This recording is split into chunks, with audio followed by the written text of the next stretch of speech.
everyone, welcome to Build Up. Our guest today is Paolo Divincenzo, CEO of Inorganic. Paolo has owned and managed several internet-related businesses since the late 1990s. He has spearheaded several successful exits. After exiting iPlace, which sold for 150 million while Paolo was head of product and marketing, Paolo started a holding company that acquired, ran, and sold numerous e-commerce companies from 2004 to 2011. Paolo was recently CEO of ServerBid, which he sold to Consumable Inc., and Arcametrics, which he sold to MediaMath. Paolo has an MBA from the University of Chicago and a BA from the University of Virginia. Welcome, Paolo. I'm really excited to have you. Yeah, I'm excited to be here. Thanks, DT. Thank you. I think you're one of the most accomplished CEOs that we've had on our podcast. I'm really honored that you took the time to join us today. So tell us a little bit about the origin story of Inorganic. It's a long and winding road to Inorganic. It was very much born of my experience as a serial entrepreneur. So as you noted, I started founding, running, and being brought in as an executive to various internet-related businesses going all the way back to the 2000s. And I managed to have several exits. All of them were to strategic acquirers. And not all of those companies that I exited were in good shape financially. A lot of them, actually, we had some doubts as to whether or not they could be sold because the P&Ls did not look good. But we managed to get them sold and, at decent valuations, given what they were doing in terms of revenue. So I came away from that whole experience, or those numerous experiences of landing somewhat financially unhealthy companies on good terms, with the insight that the problem isn't demand for companies that are distressed. The problem is really positioning. So if you position a company correctly to the right type of buyer, you can find it and exit. And realizing that the M&A industry really isn't that great at doing it. They sort of lean on the P&L to drive a valuation, and they contact sort of the same set of PEs for every exit. I figured there are probably a lot of startups that could use this sort of help that Inorganic can provide. So what we do is we work with unprofitable companies and we find them strategic exits. So that we try to find them buyers that are, existing large companies that have some sort of strategic use case that usually involves taking that tech asset team of people and plugging in to whatever they're currently selling. That's amazing. And I think this is the need of the hour today, right? Like there are so many companies that would, kill for an exit. And I think you're like godsend for them. I saw your post that you're looking for unprofitable companies and you're kind of waking up with profitable ones. So why this focus on just unprofitable companies? A part of the story that I left out was Inorganic started as a services company called Base Estate. And it was me and my co-founder, and we were running it very much manually. So it wasn't really a software platform. It was just us doing work to land companies. So, during that experience we learned that, we were one of the very few companies actually helping unprofitable companies at all. So there was that. But then we also learned that there was a facet of work to be done with healthy, profitable companies, just in terms of bringing a different type of buyer to the table. So if you take a company with a decent amount of revenue and healthy financials, and you take that to a broker, chances are the broker is going to take it to private equity groups and other sorts of financial buyers. And they might, take it to some strategics, but it's really not going to be the bulk of their work. So we were being brought into a lot of engagements as sort of additive help to the traditional kind of M&A work. And sometimes we found the buyers for those companies. So that was always like a use case that was off to the side. But when I launched Inorganic, I realized that kind of messaging where we mostly do this, but we also kind of do this. And oh, by the way, this other thing that we kind of do, a lot of other people do the exact same thing. It was too muddy. So, I basically said, this is a tiny part of the business. It's not what I designed the business around. And just to get the messaging right, I decided to just focus entirely on unprofitable companies. That's great. So you mentioned that Inorganic is now a software platform, right? Can you help us understand how it works? So the entire premise, once again, it's built on a big database of strategic acquirers. So these are large companies, most of whom are in software, and all of whom have made acquisitions or in the past or in a financial position where they could make an acquisition. That's sort of the criteria for making it into our database. From there, as one of our customers, you get into the platform, you answer some questions about your business. From that, we derive what we think the strategic value of your business is, which is different than evaluation. Strategic value, it tries to take a look at what the use case would be for your company in the hands of a strategic acquirer. and what kind of accretive revenue or accretive whatever you would be driving for that company. And then it uses that as sort of the basis of value. So it's like a fundamentally different way of looking at value. So we assess a value, and then we have some matching algorithms that look at what you're doing currently in which markets, look what other companies are doing in their markets, and then we sort of make a match of different companies that we think you'd be aligned with, and then we rank order those and we show you those. And then at each of those companies, we've tried to identify the main contact for M&A, which is usually corp dev. Smaller company, it might be the CEO, and we avail their contact information within the interface. Okay, very cool. And what is your business model? Like, how do you monetize the product? We're just a subscription software program. I mean, it's out there on the web. We charge $99 a month to use it. We expect our customers, if they're successful, to be in and out of there in a few months. So it's really not a lot for a company to choke down in terms of what we're charging. You know, the catch is that they have to do the work. So there's not a service element to it from our perspective. So that's why it's so inexpensive. Anecdotally, one of my learnings in working with the software is that having a service element really helps in terms of getting to a successful outcome. So we've actually partnered with some service providers, and what we're doing is we're taking their clients, we're trying to find some additional strategic interest for their clients, and then we're handing it over to the service provider and letting them sort of broker those relationships. So I think that's going to be an important and growing part of the service going forward. Right. Yeah, that's a great point, because not every founder has experience in, setting their company up for acquisition. So having someone handhold them a little bit and mentor them to get to the exit would be super helpful. So I think the services element would be useful as well. So for people that don't know the whole M&A space, like, can you help us understand or give us a very high level overview of who these strategic buyers are? Like, how do companies look at M&A in general? Most larger companies will have an M&A function. So they'll have a team of corporate development people, and their job is to go out and find acquisition targets and or sort of high level partnerships that they can do with other companies in their space. And the big driver to these is not to absorb and stand up a standalone company that runs off by itself. It's really about integration. And it's about what can this tech or team or application do to drive my existing business model in a better way. And that better way can be around efficiency. So like, we need a tool to do this so that we can be more efficient. We're just going to use it internally. That's one use case. Another use case could be, we plan to upcharge for this, so we can charge more if we have this particular feature set. Another use case might be, we're churning customers because we're missing this piece and our competitor has it. So it could be that. So it's really about sort of a different use case than running the business as a standalone. Makes sense. And then just to give sort of a broader view of how it works in terms of M&A with strategics, we have found there's kind of like a bell curve to interest in smaller acquisitions, and we are absolutely dealing with smaller acquisitions at what we do. If the company's too small, the acquiring company's too small, they're not going to be able to afford like one of the companies that we're bringing out to market. But if the company's too big, there's a lot of expense in doing an acquisition, and it's not going to be worth it to them to bring in a $2 million company if they're Google or Facebook or something like that. So we have found there's kind of a sweet spot where a company's mid-sized, a small acquisition is meaningful to their roadmap and not too hard for them to do because they don't have a huge M&A team and in-house legal department, and they're not publicly traded and these other things. So like, in terms of sort of a broader view of strategic acquisitions and how they work, it's really about sort of those mid-sized companies where all the action occurs with acquiring smaller companies. Got it. Are there things that a founder can do in order to make themselves a good acquisition target? Things that they should be thinking of from the get-go of starting a company? Absolutely. I think the two biggest things you can do is capitalize efficiently. So if you've taken on 10, 15 million in venture, there are going to be some voices in the room that want that back. And that's going to raise the bar on an acquisition. If you've been really lean about how you funded yourself, and let's say you've taken on 500,000, then it's a little easier to get over that bar when you're talking to an acquirer. So capitalize efficiently.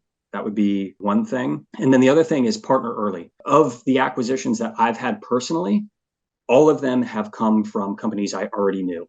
Either they were competitors, they were existing partners, In one instance, it was a big customer. It's just so much easier to get that acquisition across the finish line if they already know who you are. They already understand the value. That calculation has already taken place and you're not approaching them cold. So I would say any startup should be making those relationships really, really early, even if they're not a great financial for them. Like in the current state, it could end up being a good exit down the road. Makes sense. Does your platform help with making some of those connections, even Yes. if they're not looking to get acquired, say in the next few months, but to make those initial networking connections? Would your platform be helpful? Yes, in fact, there's a little toggle within the platform where you can say whether your objective is to be acquired or just a partner. What's interesting is very few people actually toggle over to partner. And I think it's just about sort of education. I don't think people understand the importance of those relationships until it's not too late, but they're in the final throes of having to find an exit. So, I mean, I would love there to be sort of more education around making those relationships earlier. And the platform can be used in that manner, but we don't talk about it too much. Yeah, makes sense. And I think one of the things you mentioned in our earlier conversation was how seasoned founders always have the exit in mind while starting a product or a company, right, versus some of the first-time founders don't really think of it till probably they're like at a point where they need to get acquired, like a do or die situation. So what would be your advice? When do you think a founder is ready to get acquired? Like at what point would you, and I know it's a little hard to kind of quantify it, but at what point would a founder need to realize that, yes, I think it's good to get acquired versus I'm going to go the full run to an IPO or something like that? If you're experiencing friction with raising that next round, there's a reason, right? And I think it's when the company maybe thinks they're ready to raise the Series A and they go out to market and they're getting a lot of no's and maybe their current investors are not committing. That's a signal that you might want to get started with a parallel process of trying to find and acquire. Because if your current investors are not going to put in on the next round, it makes it really, really hard to raise any money at all, because it's a signal to the market that this thing is probably not going to work out if the insiders are unwilling to reinvest. So I would say where they start to feel a grind on raising additional money from their current investors, that's a clear signal that it's probably time to start looking around for alternatives. Yeah, that's a great point. Let's switch gears to the market currently. You mentioned that founders, if they're having trouble raising money from their investors, that's a good signal. Do you think it's also a function of the market today? I think most founders have that issue. How would you kind of separate the macro environment from a signal that it's clearly time to get acquired for your company? Yeah, I mean, there certainly is a risk off mode right now with fundraising. Quite frankly, the same thing is happening in M&A. So it's a lot harder to get a deal done in M&A as well, if you're dealing with the sort of asset that we're dealing with, which is inherently risky. There is a macro element to it. I don't see that going away in the time frame that most startups would need to raise their next round. This is not a 2-3 month thing. This is looking like the bulk of 2024 is going to be a rough fundraising environment. And even when it starts to come out, it's not going to snap back to 2021, right? It's going to probably grow a little bit and it may never go back there. It'd probably be a good thing for the industry if it never went back there because it was a little bit crazy. So if you've got 6 months of runway or 12 months of runway, I wouldn't expect the market to be back by then to where it's going to be easy to raise that next round. Makes sense. What is a typical M&A cycle? How long does it take from the time that a founder says, yes, I'm ready for acquisition to when they get acquired? I've heard convention is 6 months or so. That's what people say. Like if you don't have 6 months, it's probably not going to work out. And that would be, 2 months to get the deal in place, like a letter of intent, like a loose deal in place, and then a few months of diligence. But I found it to be much shorter in my experience. And I think that has to do with the type of assets we are selling. I think it's also the fact that when I was running the services company and very much the way Inorganic constructed, it's almost like an auction process, right? Everything goes out at once. You're talking to simultaneous buyers. There's a deadline associated when they need to get their letter of intent in by. So that accelerates the process a bit. And then the fact that they are almost all asset acquisitions. So you're not buying the company's stock, you're just buying its assets, which is significantly less perilous from a legal standpoint for the acquirer. So those deals tend to go through diligence a lot faster. So in my experience, from the time you're looking for a buyer to the time you actually close the deal, it might be 3 to 4 months. And then, longer would be 6 months. If you're running the process the way we've designed the process, which is, you're doing the outreach and you're setting a deadline against when people need to reply by. Got it. That's much shorter than I expect. I thought it would run into years, but that's good to know that once you find probably the right fit, which inorganic can definitely help with, Right. It doesn't take that long once you have the right kind of partners in place. Yeah, and I should throw on there, a better process would be more time, right? Where you'd get to know the best acquirers, you show them the value, maybe you let them into their platform, let them into your platform, let them use it for a while, maybe do an integration. That would be a 2-year process. So 4 months is a rushed process. You're not going to get the best valuation. The terms of the deal probably won't be great.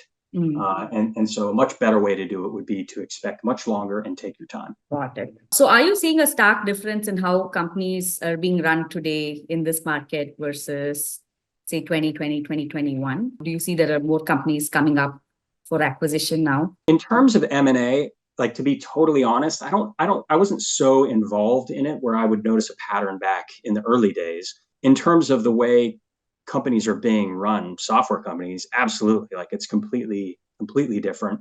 And a lot of those things affect the way. So, one of the big things I've noticed that has happened over the past, 25 years is the importance of measurement and like how disciplined companies are about measuring everything now. Like when I started in software, we had a subscription product, right? And so it was, it had sort of the same bones in terms of the economics of current products, but the measurement was sloppy, right? And we were kind of making it up, and there wasn't any standard to look towards. And now, like, most of these software companies, even the tiniest ones, are measuring things in the same way, and it's very disciplined. They're measuring every sort of step in the process where people are churning out, measuring the impact of measures they take to avert churn, things like that. So measurement is a huge one. And when you're going to sell your company, it makes it so much easier if you can say, all right, these are all the relevant stats. Like between these 15 different KPIs, like, you can understand how this business is doing and what it's going to look like in the future. So I think that's an interesting piece. And then I think the other big thing is just iteration in the way companies, they'll launch MVP and then a beta on top of that, and then they'll like slowly improve their product over time, which does a couple of things. One, you're moving with the market, right? So it helps with your viability, and you're not biting off so much before you actually prove there's a market for what you have. Back in the old days, companies were raising millions of dollars, spending months and months building something. They throw it out the market, it was a complete failure, and they'd be stuck there. So I think that happens less frequently, which is great. It means that if you've taken something out to market, it hasn't done what you expected it to, you probably have less capital invested into it. So you can find an acquisition that's gets you your money back, or gets most of your money back, a lot easier than you could way back in the early 2000s. Makes sense. And it's also probably a function of the tough market out there that kind of forces startup founders to think lean, act lean, deploy their capital in a very thoughtful manner. So I think in general, do you see that trend continuing for the next few years? I mean, absolutely. The other thing that's really changed is it's so much less expensive to build software now. Like, and then with AI, it makes it's even easier to put up something that is easy to onboard customers with and things like that. So I just see that initial capital going into building software companies going down, down, down. We'll probably have like more speculative plays in terms of business ideas, which I think is great, like as long as there's not too much invested in it. The ones that don't work out, hopefully I'll be able to help build a marketplace for those companies where they can find a soft landing as a plug-in with some larger company that needs that feature. So yeah, I see that trend increasing over time. Thanks. Where do you see inorganic being used the most? In what sectors and at what stages have you seen founders getting into inorganic? Yeah, so still software. I mean, you don't have to be in software to use inorganic, but we started there. A huge chunk of our base of strategic buyers that are in the platform are in software. So it's a natural fit with where we started. So, mostly software, and I don't see that changing drastically anytime soon. And then VC backed is a big one for us. So If you've got interesting IP, don't have a viable business model as a standalone company, chances are you're VC backed, because how else would you build that IP? That is still almost all the companies that come into the platform have received some investment from VCs. And I see that continuing. And I mentioned it earlier, an emerging trend is us being used by other people in M&A to bring in strategic interest on their client companies. So I see that as a trend that will continue to increase. That's very cool. It's fascinating to have you would have had a few hero use cases, and then you see it being used in so many other multiple ways. Actually also work. So it's great. And I love that. I mean, I bootstrapped the company, so I haven't promised investors I was going to do things a certain way. So if that ends up being the big business case and it becomes purely a white label service that we use in conjunction with other services out there, that's fine. Whatever the market needs. There's a very specific problem that I want to solve with this, and that's finding soft landings for companies that don't show well in sort of the traditional M&A marketplace of here's the P&L and here's valuation based on a multiple. So if I do that through other parties that can provide a service on top of it, so be it, as long as I solve the problem. Makes sense. Tell us a little bit about how you started Inorganic, in the sense that how did you build the whole platform, and how are you acquiring customers? More about how you started building Inorganic itself. Yeah, so we're super early, by the way, particularly with regards to acquisition. So to be totally blunt, we haven't really done much with regards to acquisition. It's just been, we do have several dozen users on the platform, but they've all kind of come in word of mouth or people I know, VCs that I know. So I can't claim much with regards to acquisition. And quite frankly, like the direct acquisition piece is not entirely clear to me how we're going to do that or whether we're going to do it through partners. But in terms of building, we started building it in January of 2023, and then we started letting in customers maybe 3 months ago or so. So super new to the market, didn't even invite anybody in for at least 6 months. And that was just purely building. And then how I built it, team of contractors that I've used, some of whom I've used before on other businesses. So, very familiar with how they work. And then a couple of high-level advisors that I've worked with on other businesses that are, looking into sort of data infrastructure and these other pieces that are somewhat complex, and making sure we get those right. Got it. So it took you about 8 months-ish to build it and launch it? I think that's about right. Yeah. It's maybe 6 months to have a really crude version, and then 8 months to where I felt confident enough to start letting people in and actually charging them. And then scaling's not there yet. Like I want to see those users come in, get their exits, be successful before I start to ramp this thing. That's where I'm at right now, is just sort of proving out that my existing users are successful before saying, okay, it's time to actually put some money into acquisition. Yeah. So that speaks a lot about your goals and mission itself, right? So you don't want people to be endlessly on the platform. So it reminds me of a dating app called Hinge that says that it's the app that was created to be deleted. So that's funny. So you have a similar mindset. So your vision and your mission itself is to get companies acquired. And so I think that definitely speaks volumes on how useful the platform also would be in terms of helping to that. Something else I learned when I launched it is I think when I launched that, I overestimated people's willingness to sit in a UI and enter data and pull levers. I thought, oh, this is going to be really fascinating to them. People don't want to do that. And I should have known, because I don't want to do that. Like I try to spend as little time in UIs as I can. So I think we're going to do a lot of improvement with the product in terms of running people through this process from start to finish without them, having to be in the interface, actually pulling levers. So stay tuned. Like there'll be some interesting stuff in the platform that helps do that. But I think the mission now is, all right, we've got the underlying data. That's great. I think we have the methodologies. That's great. What we don't have is a really smooth process where people just sign up and the software goes and works for them. And I'd love to get there in 2024. Sounds good. Sounds like a very iterative process. So I love that you're looking at the data.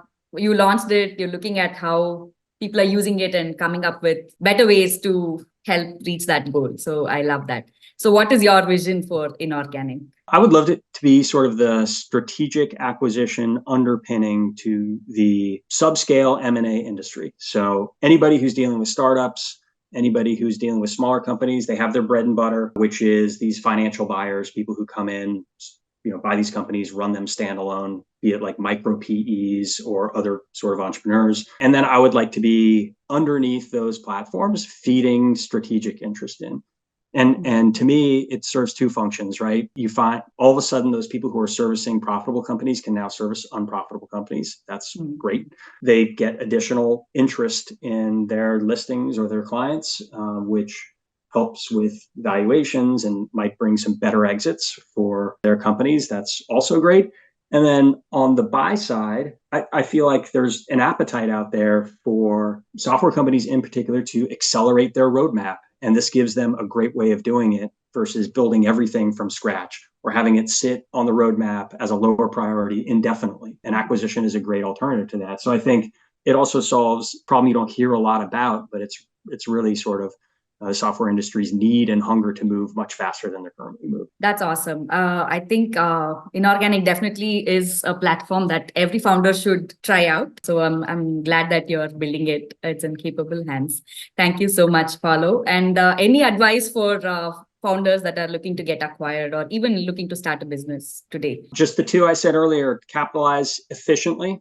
Think about your outcome well before you've taken money, because if you have a modest outcome in mind, it doesn't make sense to go raise a bunch of venture capital. And then lastly, start those partnerships early. Like, even if, don't get hung up over, contract negotiations with giant companies that might acquire you someday. Just find a way to be their friend really, really early, because those are the best exits, people you already know. That's awesome. I think that's very, very valuable advice. Thank you, Paolo. This has been great. And I'm sure all our listeners would find this super useful. And so is there anything that they can do if they want to onboard onto Inorganic? Just go on the website. Yeah. Inorganic.io is our domain. And if you go there, there's a free trial. You can get into the platform, see what it does. We don't ask for a credit card. Really easy. Sounds good. Looking forward to many of the founders that I work with trying it out. I'll highly recommend it. Thank you, Paolo. All right. Thank you, Deepti. Take care.